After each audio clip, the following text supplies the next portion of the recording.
ஹர ஹர சங்கர ஜெய ஜெய சங்கர பெரியவா திருப்பாதம் சரணம்.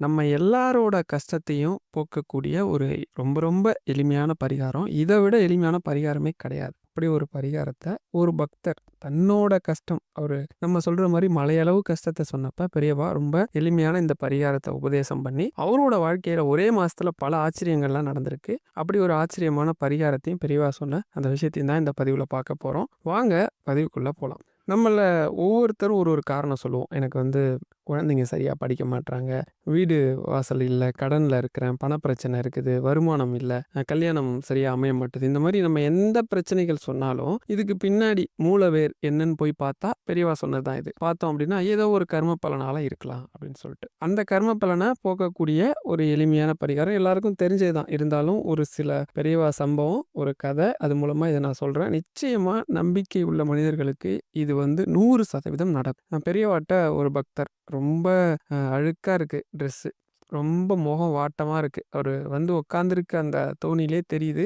ஏதோ சொல்ல முடியாத பெரிய பிரச்சனையில அவர் இருக்கிறார் அப்படின்னு சொல்லிட்டு. ரொம்ப முகம் வாட்டமா இருக்கு. வில்வமோ இல்ல துளசியோ ஏதோ ஒண்ணு தான் கொண்டு வந்திருக்காரு. கையில வச்சுட்டு இருக்காரு. சொற்பமா ரொம்ப கம்மியா இருக்கு. அப்படியே ஒரு தட்டுல வச்சுட்டு அமைதியா உட்காந்துருக்காரு. கூட்டம் ஒன்றும் பெருசா இல்ல. ஒரு 10, 15 பேர் தான் இருப்பாங்க. அதனால எல்லாரையும் பெரியவா உட்கார சொல்லி தரிசனம் குடுக்குறாங்க. அது ஒரு ஆறுதலான விஷயம் அவருக்கு. அப்ப இவர்கிட்ட பெரியவா கேட்குறாங்க. எப்படி போய்க்கிட்டு இருக்கு அப்படின்னு கேட்டது தான் தாமதம். அவர் உடனே சொல்ல ஆரம்பிக்கிறார். இல்ல பெரியவா, நான் இப்போ வந்து ஒரு உத்தியோகத்துல இருக்கேன். என்னோட மேலதிகாரி ரொம்ப குடைச்சல் குடுக்குறார். நான் எது செஞ்சாலும் குத்தம்ன்றார். நான் அவருக்காக எந்த வேலை செஞ்சு குடுத்தாலும் அது வந்து எனக்கு திருப்தி இல்லைன்ற மாரி சதா என்ன வந்து நிந்திச்சுட்டே இருக்காரு. அதாவது அவர டார்ச்சர் பண்றாருங்கிற மாரி பண்றாரு. அம்மாவுக்கு அப்பப்போ உடம்பு தேவையில்லாம போயிடுது. ரொம்ப முடியல பெரியவா. வர வருமானத்துல என்னால எத சமாளிக்கிறதுன்னு தெரியல. குழந்தைங்கள்லாம் வந்து அது வேணும், இது வேணும்ன்றா. இவங்களெல்லாம் சமாளிக்க ரொம்ப கஷ்டப்படுறேன். அவரு சொல்ற பேச்சு கேட்கவே மாட்றாங்க.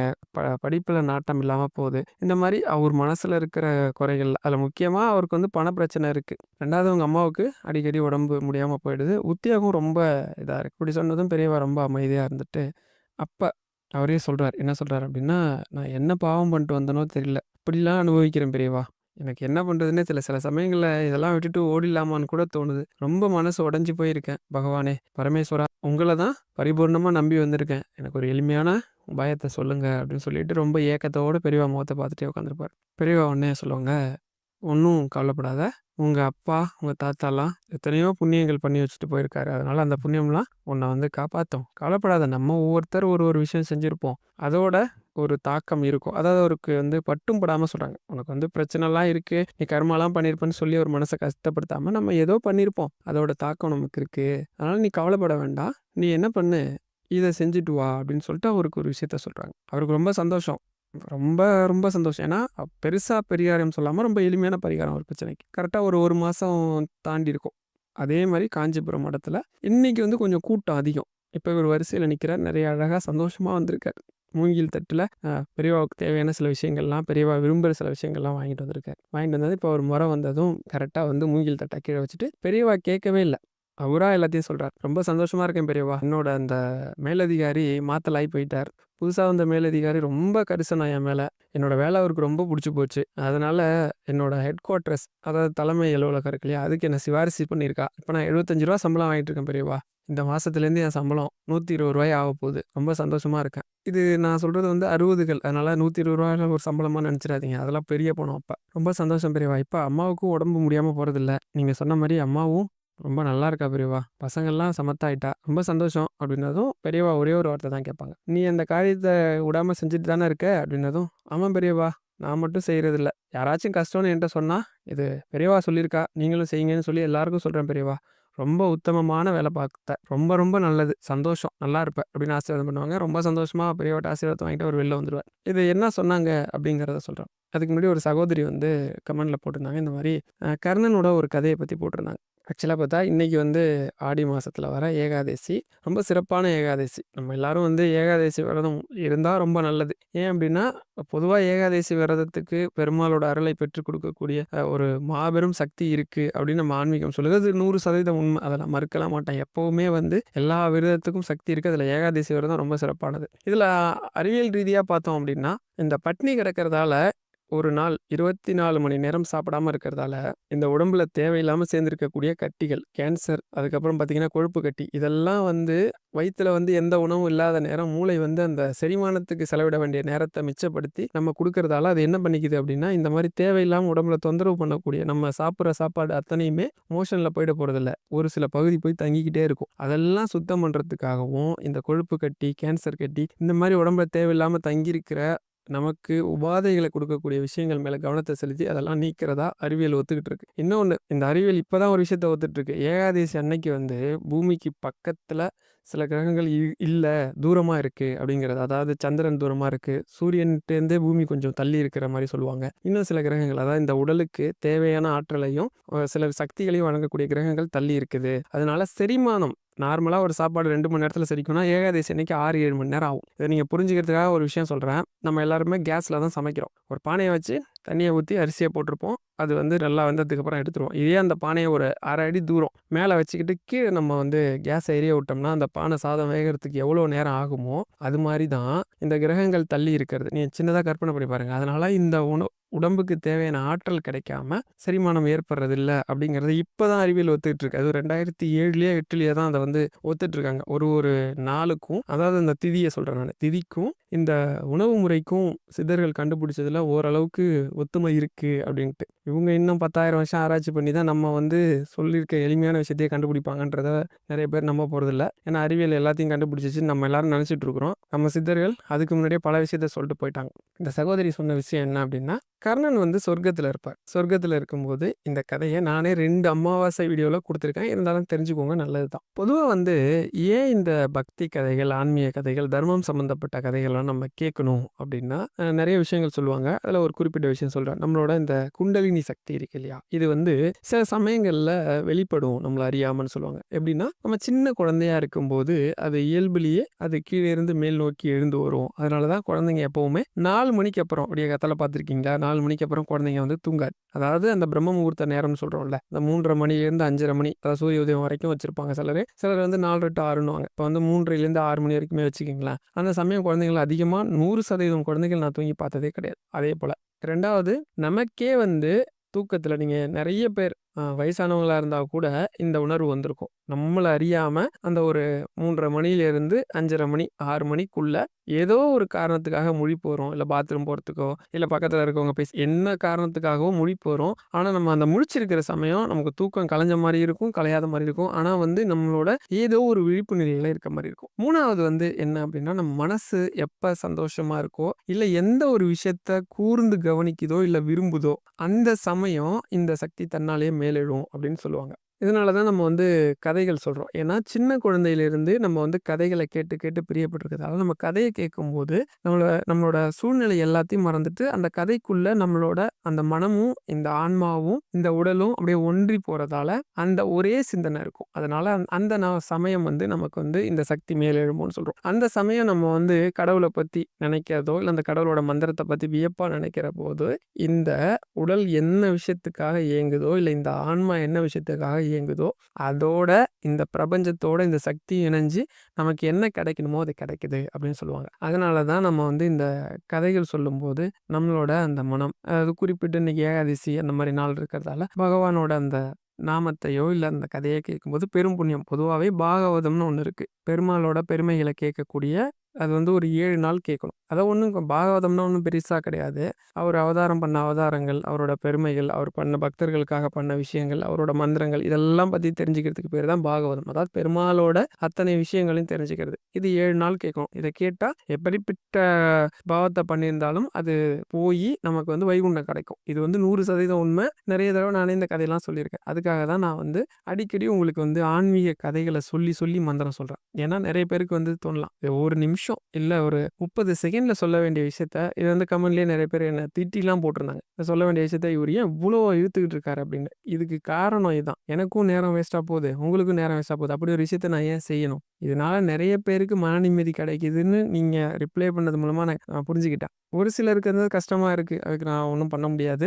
எதனால தான் நான் வந்து இந்த மாரி ஆன்மீக விஷயங்கள், தர்ம நெறிகள் சம்மந்தப்பட்டது, பகவான் கதைகளெல்லாம் நான் இங்க வந்து அதிகமா குடுத்து, அதுக்கப்புறம் உங்களுக்கு நான் வந்து பரிகாரம்ன்ற பேர்ல அவங்க சொல்லியிருக்க விஷயத்தெல்லாம் சொல்றேன். சரி, இப்ப அந்த கதைக்கு வருவோம். கர்ணன் வந்து சொர்க்கத்துல இருக்கிறாரு. சொர்க்கத்துல இருக்கும்போது, சொர்க்கத்துல இருக்க நபர் யாருக்குமே பசி வராது. ஏன்னா, சொர்க்கம் வந்து பரிபூரணமான ஒரு இடம். அதனால அங்க யாருக்குமே பசி வராது. ஆனா, எதிர்பாராத விதமா கர்ணனுக்கு ரொம்ப பசிக்குது. கர்ணனுக்கு பசி வந்ததும், சொர்க்கத்துல பசிக்குதுன்னு சொன்ன உடனே எல்லாருக்கும் ஆச்சரியம். பசியா? பசி, தாகம், கீகம் அதெல்லாம் எதுவுமே வராதுங்க. உணர்ச்சிகளே இருக்காது. இந்த சோகம், சந்தோஷம் இந்த மாரி உணர்ச்சிகள்லாம் இருக்காம சித்த நிலை மாரி ஆயிடுவாங்கன்றது தான் சொர்க்கம்னு சொல்லுவாங்க. அப்படி இருக்க இடத்துல வராதுன்னதும் உடனே இந்த விஷயம் இந்திரன் கிட்ட போகுது. பசிக்குது அப்படின்னதும் அவர் உடனே சொல்றாரு, "உன்னோட ஆள்காட்டி விரல எடுத்து உன்னோட வாயில வச்சுக்கோன்னதும்" வாயில வச்ச உடனே பசி அந்த உணர்வு போயிடுது. ஆமா, பசி சரியாயிடுச்சுன்னு ஆள்காட்டி விரல வாயிலேருந்து எடுத்தா பசிக்குது. அப்ப உடனே இந்திரன் வந்து அழகா ஒரு விஷயத்த சொல்றார். "நீ எத்தனையோ தானங்கள் பண்ணியிருக்கிற. கொடைவள்ளல் கர்ணன் சொல்லக்கூடிய அளவுக்கு எத்தனையோ தானங்கள் பண்ணியிருக்கிற. ஆனா வந்து நீ என்ன பண்ணலன்னா, அன்னதானம் பண்ணல. அது ஒண்ணு தான் உனக்கு பசிக்குது. ஆனா ஒரு சமயம் சிலர் எங்க அன்னச்சத்திரம் இருக்குன்னு உன்ட்ட கேட்டப்ப, நீ ஒரு நாள் என்ன பண்ண, கைய நீட்டி, உன் ஆள்காட்டி விரல நீட்டி அந்த இடத்த வந்து காமிச்ச. அந்த காமிச்ச இல்லையா, அந்த பலனா உன்னோட ஆள்காட்டி விரல வாய்க்குள்ள வைக்கும்போது, உன்னோட பசி அடங்குது. வாயிலேருந்து எடுத்தா பசி போயிடுதுன்னதும், கர்ணன் ரொம்ப வருத்தப்படுறார். அன்னதானத்தோட சிறப்பு எனக்கு தெரிஞ்சிருந்ததா, இல்ல நான் வந்து அத எப்படி மறந்தேன்னு எனக்கு தெரியல. ஆனா நான் அன்னதானம் பண்ணாம இருக்கிறேங்கிறது ரொம்ப வருத்தமா இருக்கு. பகவானே நான் உங்கள்ட்ட ஒரு ஒரு வேண்டுகோள் வைக்கிறேன்னதும், அப்ப இந்திரன் கேட்பாரு, "என்ன வேண்டுகோள்?" அப்படின்னதும், "இல்ல எனக்கு வந்து ஒரு 10 நாள் இல்ல 15 நாள் என்ன வந்து பூமிக்கு அனுப்ப முடியுமா?" அப்படின்னதும், "இல்லப்பா இது விதியிலேயே இல்லாத ஒரு விஷயம். ஒருத்தர் வந்து மேலுலகம் வந்துட்டா திரும்பி அதே சாரீரத்தோட அந்த உடலோட திரும்ப பூமிக்கு போறதுங்கிறது சாத்தியமில்லாத ஒண்ணுன்னு சொல்லிட்டு பெருமாள்ட்ட கூட்டு போறாங்க. இப்ப வைகுண்டத்துல நம்மாள் எப்படி இருப்பாரு? ஜம்முன்னு படுத்திருக்காரு. எல்லாம் ஒரு கும்பலா வந்ததும், "என்னப்பா பிரச்சனை உங்களுக்கு? எப்பயாவது ஏதாவது ஒரு பிரச்சனையோட தான் சுத்துவீங்க போல இருக்கு. வாங்க எல்லாம்" அப்படின்னு சொல்லி நம்மலாம் போனோனே கூப்பிடுவார்ல, அந்த மாரி கூப்பிடுறாரு. கூப்பிட்டு, "என்ன பிரச்சனை?" அப்படின்றாரு. இந்த மாரின்னு விஷயத்த சொன்னதும், "அப்படியா? சரி ஒண்ணும் பிரச்சனை இல்ல. நெறைய புண்ணியம் பண்ணியிருக்காப்புல. அந்த புண்ணிய பலனா ஒரு 15 நாள் அவர வந்து நான் பூமிக்கு அனுப்புறேன்." அப்படின்னு சொல்லிட்டு பூமிக்கு அனுப்புறார். "பூமியில உனக்கு என்ன உதவி தேவைன்னாலும் என்னோட மந்திரத்த சொல்லு. உனக்கு உடனே அந்த உதவி கிடைக்கும்." அப்படின்னு சொல்லி அனுப்புறார். அப்படி அவர் பூமிக்கு வந்த அந்த 15 நாள் தான் நம்ம வந்து புரட்டாசி மாசத்துல வர மகாலபட்ச அமாவாசைன்னு சொல்லுவோம். அந்த 15 நாள் அமாவாசை வர வரைக்கும் இருக்கக்கூடிய அந்த 15 நாள். அந்த 15 நாள தான் நம்ம வந்து மகாலயபட்சம் சொல்றோம். அந்த 15 நாள் வந்து கர்ணன் இங்க தங்கி இருந்து அன்னதானம் பண்ணி இன்னும் பெரும் புண்ணியத்த அதாவது இப்ப அன்னதானம் பண்ணணும்னா அவருக்கு பொருள்லாம் தேவைப்படும்ல. அப்பல்லாம் ஒரு மண்டபத்துல உட்காந்துப்பாராம். உட்காந்துக்கிட்டு கண்ண மூடிக்கிட்டு, "ஓம் நமோ நாராயணாய நமக" அப்படின்னு சொல்லுவாராம். அப்படி சொல்லி என்ன வேணுமோ அத கேட்பாராம். உடனே அது வந்துருமாம். என்ன கேட்க போறாரு அவரு? "எனக்கு ராஜ்யம் குடு, அத குடு, இத குடுன்னு" தான் கேட்க போறாரு. அதெல்லாம் கிடையாது. இன்னைக்கு ஒரு 100 பேர் இருக்காங்க. இந்த 100 பேருக்கு அறுசுவை உணவு போடணும். இல்ல ஒரு 10,000 பேர் இருக்காங்க. 10,000 பேருக்கு அறுசுவை உணவு போடணும். அதுதான் அவரோட கோரிக்கை. அவர் கேட்க கேட்க அண்டா அண்டாவா வந்துகிட்டே இருக்கும். அவரே தன் கையால ரொம்ப திருப்தியா போட்டாராம். போட்டுட்டு திரும்பி போவார். அப்படி போகும்போது இப்படி ஒரு சந்தோஷமா போவாரு. இது வந்து கதை. அந்த சகோதரி வந்து அ ஒரு குறிப்பிட்ட இடத்துல நிப்பாட்டிட்டாங்க. நான் எதுவும் தப்பா சொல்லிட்டேனான்னு சொல்லி கேட்டாங்க. தப்பாலாம் சொல்லல. நல்ல கருத்துக்கள யார் வேணா, எப்ப வேணா சொல்லலாம். அதுல எந்த தப்புமே கிடையாது. ரொம்ப சந்தோஷம். பெரியவா அந்த பக்தர்ட்ட என்ன சொல்லியிருப்பாங்க அப்படின்னா, "நீ தான் வீட்ல வந்து சமையல் உன்னோட மனைவி ரொம்ப நல்லா பண்றாங்கல்ல. அதனால நீ வந்து யாராவது ஒரு நபருக்கு தினமும் உணவு குடுக்கறத வழக்கமா வச்சுக்க. அதுவும் சிவனடியாரா இருந்தா ரொம்ப சந்தோஷம்." அப்படின்னு சொல்லி அனுப்பிச்சிருப்பாங்க. அவரு இருக்கிறது கும்பகோணம். கும்பகோணத்துலேருந்து தான் வந்திருப்பாரு. கும்பகோணத்துல எத்தன கோயில் இருக்கு? சிவனடியார் இல்லாம இருப்பாங்களா என்ன? அவர் தினமும் என்ன பண்ணிடுவாரு, காலையில வேலைக்கு போற அந்த சமயத்திலேயே வீட்ல இருந்து நல்ல உணவு தயார் பண்ணி கொண்டுட்டு போயி, யாராவது ஒரு சிவனடியாருக்கு உணவு குடுத்துட்டு தான் வேலைக்கே போவார். இப்படி ஒரு 1 மாசம் தான் செஞ்சிருப்பாரு. அவர் மேல சொன்ன அத்தனை பிரச்சனையும் தீர்ந்திருக்கும். இந்த கதைய நான் ஏன் இன்னைக்கு இப்ப சொன்னேன் அப்படின்னா, நமக்கு இன்னைக்கு மத்தியானம் 1 மணிக்கு அப்புறம் ஏகாதசி போய் துவாதசி வந்துருது. இந்த துவாதசி இருக்கு இல்லையா? இது வந்து அன்னதானம் பண்றதுக்கு ரொம்ப சிறந்த நாள். இன்னைக்கு நீங்க ஒரு அன்னதானம் பண்றீங்கன்னா, அது 1000 மடங்கு நார்மலா பண்ற நாள விட 1000 மடங்கு உங்களுக்கு அதிகமான பலனையும், புண்ணியத்தையும் குடுக்கும். ஓகே. என்ன தோஷம் இருந்தாலும் இப்ப நீங்க வந்து நெறைய பேர் வந்து தோஷத்த பத்தி பேசுறதால சொல்றேன். இப்ப நவகிரகத்துல எனக்கு இந்த தோஷம் இருக்கு, அந்த தோஷம் இருக்கு அப்படின்லாம் நீங்க எடுத்துக்கிட்டீங்க அப்படின்னா, நான் வந்து அதுக்கும் கூட எளிமையான சில பரிகாரம்லாம் இருக்கு நான் சொல்றேன். ரொம்ப சிம்பிளானதா இருக்கும். உங்களுக்கு வந்து பொதுவா இந்த கொள்ளு இருக்கு இல்லையா? அந்த கொள்ள வந்து குதிரைக்கு குடுக்கறதால நெறைய பேரு கேதுவோட தோஷம் போகும் அப்படின்னு சொல்லுவாங்க. அதே சமயம் சூரியனோட தோஷம் போகும் அப்படின்னும் சொல்லுவாங்க. நீங்க வந்து சூரியனோட தோஷம் போதோ, இல்ல கேதுவோட தோஷம் போதோ, கொள்ளு வந்து குதிரைக்கு குடுக்கலாம். நெறைய இடங்கள்ல கிடைக்கும். அதே மாரி சந்திரன் உங்களுக்கு வந்து வலுப்படணும், இல்ல தோஷம் ஒண்ணும் கிடையாதுங்க. தோஷம்னா ஒண்ணு குறைவா இருக்குன்னு அர்த்தம், இல்ல கூட இருக்குன்னு அர்த்தம். தோஷம்னா பத்தாக்குறைன்னு தான் அர்த்தம். நெறைய பேர் கூட இருக்கிறதையுமே தோஷம்னு சொல்லிடுவாங்க. அதனால சொல்றேன். அத வந்து சமநிலைப்படுத்துறது. அவ்வளோதான். இந்த சமநிலைப்படுத்துறதுக்கு நீர்வாழ் உயிரினம் அப்படி எடுத்துக்கிட்டோம்னா என்ன இருக்கு? மீன் இருக்கு. மீனுக்கு வந்து பொறி போட்டுட்டு வரத வழக்கமா வச்சுக்கிட்டீங்கன்னா, இந்த சந்திரனால ஏற்படக்கூடிய மனக்குழப்பம், மனசஞ்சலம், மனக்கஷ்டம், அந்த மனம் சம்மந்தப்பட்ட சந்திரன் சம்மந்தப்பட்ட தோஷம் போகும். அடுத்து வந்து செவ்வாய். செவ்வாய் வந்து பொதுவா பார்த்தீங்கன்னா, நெறைய விஷயங்கள குறிப்பிடும். இருந்தாலும் வந்து இந்த செவ்வாய்க்கு வந்து இன்னொரு விஷயம் இருக்கு. என்னன்னா, குரங்குகளுக்கு குடுக்கப்படுற உணவு. குரங்குகளுக்கு வந்து வாழைப்பழம் ரொம்ப பிடிக்கும். அத வந்து நீங்க முடிஞ்ச அளவுக்கு குடுக்கலாம். குடுத்தோம் அப்டின்னா, செவ்வாயால ஏற்படுற தோஷம் வந்து கட்டுக்குள்ள வரும். அதே மாரி உங்களுக்கு செவ்வாய் தோஷம் இருக்கு, இல்ல செவ்வாயால பிரச்சனை வரும்னு நீங்க நம்புனீங்கன்னா, ஒவ்வொரு செவ்வாய்க்கிழமையும் பசும்பால் வாங்கிட்டு போயிட்டு முருகனுக்கு குடுத்து அபிஷேகம் பண்ண சொல்லுங்க. அதே மாரி உங்க கையால யாரோ ஒரு 5 பேருக்கு செவ்வாய்க்கிழமைகள்ல அன்னதானம். நான் மேல சொல்ற எல்லாமே வந்து விலங்குகளுக்கு சொல்லிட்டு வரேன். நீங்க அன்னதானம் கூடவே பண்றது இன்னும் சிறப்பு. அதே மாரி புதன்கிழமை அப்படின்னு எடுத்துக்கிட்டீங்க அப்படின்னா, புதன்கிழமை வந்து பறவைகளுக்கு உணவு குடுக்கறது சிறப்பு. இதுல வந்து நெறைய பறவைகள் குறிப்பிட்டு சொல்லுவாங்க. நீங்க வந்து எந்த பறவை வேணா எடுத்துக்கோங்க. அதுக்கு தேவையான தானியம் வாங்கி நீங்க வெளியில வச்சாலும் சரி, எங்கேயோ ஒரு இடத்துல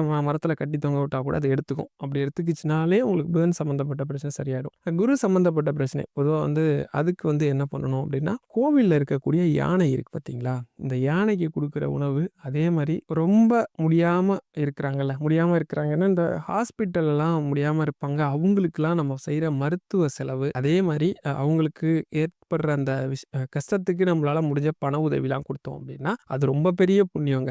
அது ரொம்ப அழகா வேலை செய்யும். அடுத்து சுக்கிரன். சுக்கிரன பொறுத்தளவுக்கு பணம் சம்மந்தப்பட்டது சொல்லுவாங்க. அதுக்கு புறாவுக்கு உணவு சொல்லுவாங்க. என்ன பொறுத்தளவுக்கு என்னோட அனுபவத்தில நான் பார்த்தது என்ன அப்டின்னா, பொதுவா நீங்க எந்த விலங்குக்குமே வந்து உணவு குடுக்கலாம். நீங்க உங்களுக்கு மகாலட்சுமி அம்சம் கொண்ட எந்த உணவு அப்டின்னு பார்த்தா பசுமாடு தான் ஃபர்ஸ்ட்டு வரும். ஒரு சகோதரி கேட்டாங்க, இந்த மாரி நீங்க பசுமாட்டுக்கு இந்த உணவு தான் குறிப்பிட்டு தவிடு தான் குடுக்கணும்னு சொல்லியிருக்கீங்களே, அது மட்டும் தான் குடுக்கணுமா? நான் வந்து கீரை, தர்பூசணி இதெல்லாம் குடுக்குறேன். எனக்கு அது வந்து மன நிம்மதிய குடுக்குது. ரொம்ப சந்தோஷமா இருக்கு. அந்த இடத்த விட்டு வரவே முடியல அப்டின்னு சொன்னாங்க. உண்மையிலேயே நான் உங்களுக்கு சொல்றேன். எப்பலாம் பெரிய பெரிய கஷ்டம் இருக்கு, மனவேதனை இருக்கு, தீராத சூழ்நிலை இருக்கு அப்டின்னா, பக்கத்துல ஏதாவது ஒரு கோசாலை, அதாவது பசுமாடு கட்டி இருக்கக்கூடிய இடம். அங்க போய் உட்காந்துக்கிட்டு உங்களுக்கு என்ன வேணுமோ கேளுங்க. என் அனுபவத்துல சொல்றேன் இத நானு.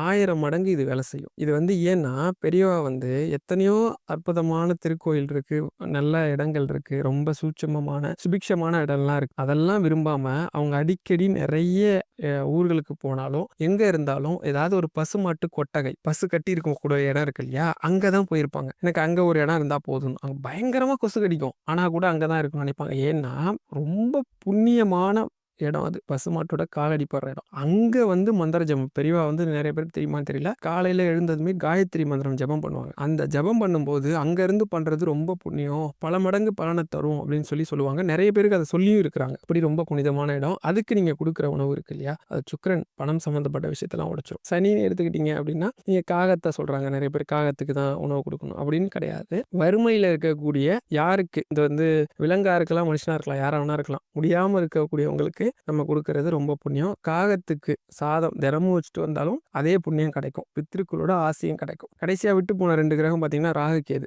இது ராகு, கேதுக்கு நெறைய இருக்கு. இருந்தாலும் என்னோட அனுபவத்துல இந்த ராகு, கேது என்னோட ஜாதகத்த எடுத்து பார்த்தீங்கன்னு வச்சுக்கோங்களேன்.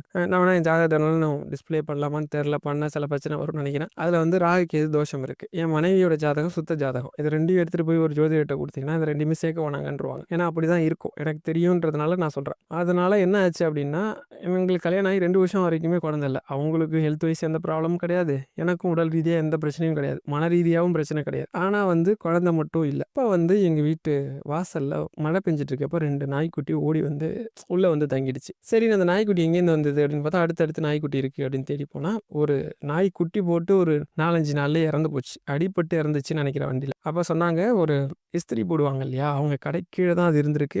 போய் பார்த்தா ஒரு 5, 6 குட்டி இருந்துச்சு. அப்புறம் இந்த 2 குட்டியும் விட்டுட்டு கேட்கும்போது சொன்னாங்க, இந்த மாரி அம்மா அடிபட்டு போச்சு. பாவம் அதுங்க கஷ்டப்படுதுன்ட்டு. உடனே ஒரு சின்ன வேலிக்குள்ள அத தூக்கி விட்டு, தினமும் நானும் என்னோட மனைவியும் என்ன பண்ணுவோம் அப்படின்னா, காலையில ஒரு 1 லிட்டர் பால் நல்லா காய்ச்சி, சர்க்கரை போட்டு எடுத்துட்டு போய் ஊத்துறது. அதே மாரி ஈவினிங் ஊத்துறது, பிஸ்கட்டு அதுங்களுக்கு என்ன போடணுமோ போட்டுட்டு இருந்தேன். நம்பவே மாட்டீங்க. 2 மாசமோ என்னமோ இத பண்ணியிருப்போம். 2வது மாசம் என் பெரிய பையன் கன்ஃபார்ம் ஆனான். அதுல நெறைய விஷயம் இருக்கு. இதுக்கு நான் விரதம் இருந்திருக்கிறேன், மந்திரம் சொல்லியிருக்கிறேன். ஆனா, இந்த விஷயத்த ஏன் நான் இப்ப இங்க சொன்னேன் அப்படின்னா, நெறைய பேர்ட்ட போயி என்ன பண்ணேன்னா, என்னோட ஜாதகத்த நானும் மனைவியும் கல்யாணம் ஆகி 2 வருஷம் கழிச்சு, இவ்வளோ நாள் ஆயிடுச்சு குழந்தை இல்ல அப்படின்னு சொல்லி குடுக்கும்போது, ஒரு 6, 7 பேருக்கு மேல குடுத்துருப்பேன். அதுல எல்லாருமே ஒண்ணா சொன்ன ஒரு விஷயம் என்ன அப்படின்னா, இது கொஞ்சம் கடுமையா இருக்கு. இது குறையறதுக்கு குறைஞ்சது உங்களுக்கு ஒரு 30 வயசுக்கு மேல ஆனா தான் இதோட வீரியம் கொஞ்சம் குறையும் அப்படிங்கிற மாரி சொன்னாங்க. ஆனா 2 மாசம் அந்த ஒரு 4, 5 நாய்க்குட்டிக்கு நாங்க வச்ச பால், அந்த புண்ணியம் இருக்கு இல்லையா? அது எங்களுக்கு 2டே மாசத்துல அந்த விஷயத்த நடத்தி குடுத்துச்சு. இதுவும் ஒரு விஷயம். ஏன்னா, நம்ம ஒரு உயிருக்கு ஒரு உணவு குடுக்குறது அவ்வளோ பெரிய புண்ணியம். நீங்க வந்து ஒரு கர்மாவ தூக்கி தராசுல வச்சா, நீங்க குடுக்குற அன்னதானம் ஒரே ஒரு சோத்து பருக்க. அதற்கு இல்ல நீங்க கை கழுவும்போது தெரியாம விழுந்து ஒரு மீன் எடுத்துக்கிச்சுன்னா, ஒரு ஒரு கதையில வரும். மீன் சாப்பிட்டதுக்காகவே அவனோட மலையளவு கர்மாவ அப்படியே இல்லாம ஆக்கிரும் அது. அந்த அளவுக்கு சக்தி வாய்ந்தது இது. அதனால ராகு கேதுவோட தோஷத்துல இருக்கீங்க அப்படின்னா, பைரவரோட வாகனமான நாய். உண்மையிலேயே சொல்றேன், இந்த நவகிரகத்துல எல்லா தோஷத்தையும் போக்கக்கூடிய சக்தி நாய்களுக்கு இருக்கு. நான் அதனால தெருவுல கைவிடப்பட்ட, அதுவும் பொம்பள நாய்னா வச்சுக்க மாட்டாங்க. பெண் நாய்னா அது குட்டி போடுன்ட்டு. அத மாரி ஒரு 2 நாய் தான் வீட்ல வளர்க்குறேன். அதே மாரி எங்க ஊர்ல அங்கேயும் கூட்டு போய் நெறைய நாய் கூப்ட்டுருக்கேன் வளர்றதுக்கு. அதுங்க குட்டி போடும், தொந்தரவா இருக்கும். அதெல்லாம் பார்க்க மாட்டேன். அது இருக்கட்டும். வந்ததுலேருந்து எனக்கு எல்லா விஷயமும் பாசிட்டிவாவே தான் நடந்தது. இப்போ வரைக்கும் நடக்குது, நடக்கும். ஏன்னா, அத நான் அந்த அளவுக்கு கடவுளோட மறு அவதாரம் அப்படின்னு நான் நம்புறேன். பைரவரோட வாகனம் அத நம்ம வச்சிருக்கிறதால, நம்ம கூடயே நெறைய விஷயங்கள் நடக்குதுன்னு. இது ஜாதகத்துல இருக்கக்கூடிய பல தோஷங்கள நீங்க பரிகாரம்ன்ற பேர்ல என்னென்னத்தையோ பண்ணிட்டு இருக்காதீங்க. ஒண்ணு ஒரு உயிருக்கு பிரயோஜனமா இருக்கட்டும். இல்லன்னா பக்தி உங்களுக்கு பிரயோஜனமா இருக்கட்டும். இது 2மே இல்லாத பரிகாரம், அது உண்மையிலேயே பரிகாரமே கிடையாது. புரியுதுங்களா? நீங்க ஒரு பசிச்ச ஒரு ஜீவனுக்கு உணவு குடுக்கறது மாபெரும் புண்ணியம். இதுல உங்களுக்கும் புண்ணியம் இருக்கு. வாங்குறவனுக்கும் பலன் இருக்கு. இதெல்லாம் விட்டுப்புட்டு, நீங்க ஒரு தாந்திரீக பரிகாரம்ன்ற பேர்ல என்னென்னமோ சொல்லிட்டு இருக்காய்ங்க. உப்பு ஜாடிக்குள்ள ரூ. 5 காயின ஒளிச்சு வச்சா, உங்களுக்கு ஒரு பெரிய மாற்றம் வரும்னு சொல்றாங்க. என்ன மாற்றம் வரும்? இன்னும் கொஞ்ச நேரத்துல அந்த காயின் செல்லரிச்சு போயிரும். அவ்வளோதான். என்ன மாற்றம் வந்துற போது? இதுக்கு பின்னாடி ஏதாச்சும் ஒரு விஷயம் இருக்கா? நான் இத உங்கள தப்பா ப்ரொஜெக்ட் பண்ணல. தப்பா சொல்லணுன்றது என் நோக்கம் இல்ல. ஒரு பரிகாரம் பண்றோம், இல்ல ஒரு தாந்திரீகம் எடுக்கிறோம்னா, அது ஒண்ணு நமக்கு பிரயோஜனமான ஒரு விஷயத்த குடுக்கணும். இல்லன்னா, நம்மளால அடுத்தவங்களுக்கு பிரயோஜனமா இருக்கிற மாரி இருக்கணும். இது 2மே இல்லாத சில முறைகள் இருக்கு. சில எண்ணெய்கள கலந்து கோவில்ல விளக்கு போட்டா புண்ணியம்னு இருக்கு. இது ஒரு தாந்திரீகத்துல வரக்கூடிய பரிகாரம் தான். ஆனா, நீங்க நல்லா கவனிச்சீங்கன்னா, இந்த எண்ணெயெல்லாம் கலந்து அவங்க எங்க விளக்கு போடுறாங்க? கோவில்ல போடுறாங்க. அப்ப கோவில்ல தீபம் ஏத்துறது கோடி புண்ணியம். அப்படி எடுத்துக்கணும். அத விட்டுட்டு இந்த எண்ணெயெல்லாம் கலந்து இத பண்ணுங்க, அத பண்ணுங்க. அந்த மாரிலாம் போகாதீங்க. அந்த மாரி விஷயத்துலலாம் மனச கொண்டு போகாதீங்க. அதெல்லாம் அந்த அளவுக்கு பலன் தராது. பக்தியும், நீங்க அன்போட வழங்குற ஒரு தர்மமும், நீங்களா போய் குடுக்கறது தர்மம். ஒருத்தங்க கேட்டதுக்கு அப்புறம் குடுக்கறது தானம். தர்மத்துக்கு தான் பலன் எப்பவுமே அதிகம். அதனால நீங்களா போய் அன்னதானம் பண்ணுங்க. அதுக்கு பேர் தர்மம் ஆயிடும். இந்த சக்தி முன்னாடி கடவுளோட சக்தியே நான் ஏற்கனவே சொல்லியிருக்கேன். கர்ணனையே அவரால ஒண்ணும் பண்ண முடியல. ஏன்னா, அவரு தர்மம் குடுத்துக்கிட்டே இருப்பாரு. பகவான் கிருஷ்ணரே போய் என்ன பண்றாரு? யாசகம் கேட்கிற சூழ்நிலை வந்துருச்சு. அதனால அப்படி ஒரு சக்திய குடுக்கும். ஒரே ஒரு சாப்பாடு தானேன்னு நினைக்காம, மனம் கோணாம, சந்தோஷத்தோட, ரொம்ப சந்தோஷத்தோட குடுங்க. நிச்சயமா எல்லார் வாழ்க்கையில ஏதோ ஒரு கஷ்டம் சொல்ல முடியாதது இருக்கும். அதெல்லாம் நீங்க வேணா ஒரு 1 மாசம் தொடர்ந்து குடுத்து பாருங்க. இல்ல ஒரு 20 நாள் எடுத்துங்க.